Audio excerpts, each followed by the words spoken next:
HD현대중공업과 HD현대미포의 합병 분석, 이게 단순히 두 회사가 합쳐진다 이걸 넘어서 글로벌 조선업계 판도까지도 바꿀 수 있는 그런 움직임으로 보이는데 어떻게 보시나요? 큰 그림을 제대로 읽는 게 중요하죠. 이 합병의 전략적인 목표라든지 또 앞으로 예상되는 시너지, 그리고 또 감수해야 할 위험 요인까지 좀 깊이 파고들어 볼 필요가 있습니다. 왜 하필 지금이냐, 이 시점, 그리고 이 결정이 앞으로 가져올 파장, 이런 것들을 분석해보면 좋겠습니다. HD현대중공업이 HD현대미포를 협수 합병하는 방식이고 합병 비율도 나왔죠. HD현대미포 1주당 HD현대중공업 약 0.4주, 그리고 통합법인 출범은 2025년 12월 예정이고요. 비율 자체도 중요하지만 사실 더 주목해야 할 점은 그룹 차원의 전략적 재편이라는 겁니다. 목표는 아주 명확합니다.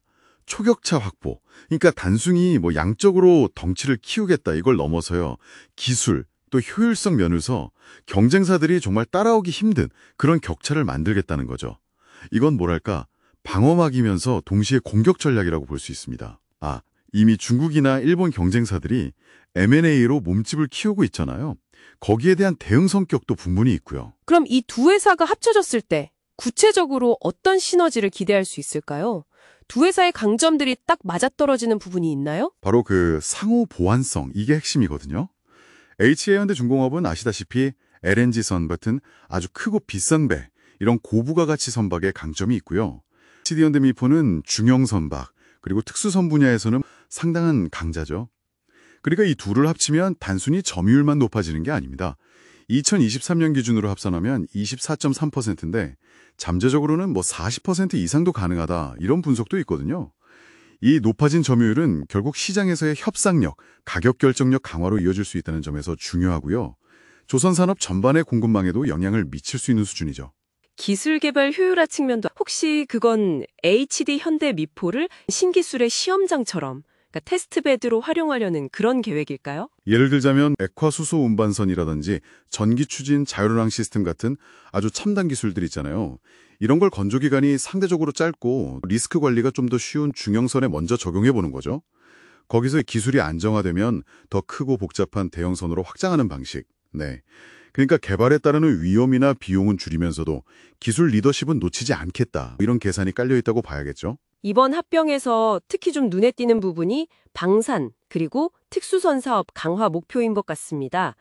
현재 한 1조 원 규모라고 하는데 이걸 2035년까지 10조 원 이상으로 키우겠다니 정말 상담한 목표죠. HD현대중공업이 가진 함정 건조 실적 경험하고요. HD현대미포의 설비나 인력을 합쳐서 요즘 급성장하고 있는 글로벌 함정 시장을 제대로 공략하겠다는 겁니다.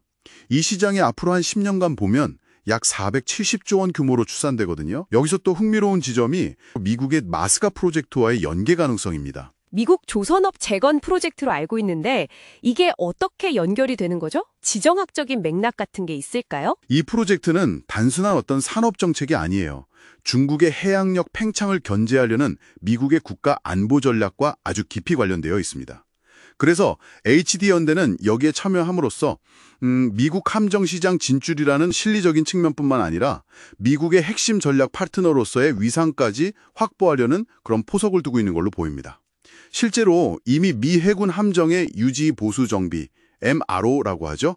이 사업을 수주한 경험도 있고요. 사업 운영 방식에도 좀 변화가 있네요.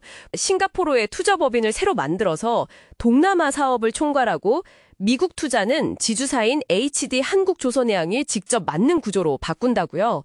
글로벌 전략 거점을 좀 더 명확히 하려는 그런 의도 같아 보이네요.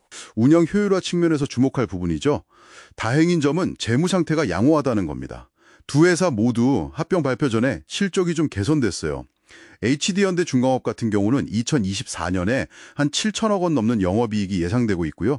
HD현대미포도 2023년 4분기부터 흑자로 돌아섰죠. 그러니까 재정적인 부담 속에서 억지로 추진하는 그런 합병은 아니다. 이 점은 상당히 긍정적입니다.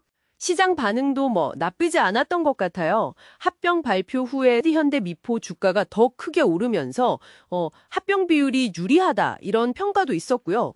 관련 부품사들 주가까지 좀 들썩였잖아요. 시장의 기대감이 반영된 결과라고 볼 수 있겠죠.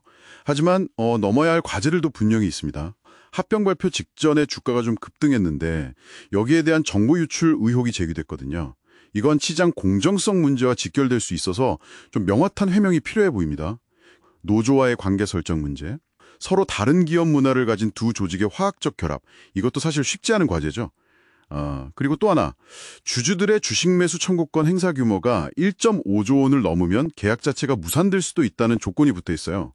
이것도 변수로 남아 있습니다. 정리를 해보면 이번 합병은 결국 HD 현대그룹이 글로벌 경쟁 심화 또 지정학적 변화라는 이런 큰 파도 속에서 초격차라는 목표를 향해 던진 승부수다. 이렇게 볼 수 있겠군요.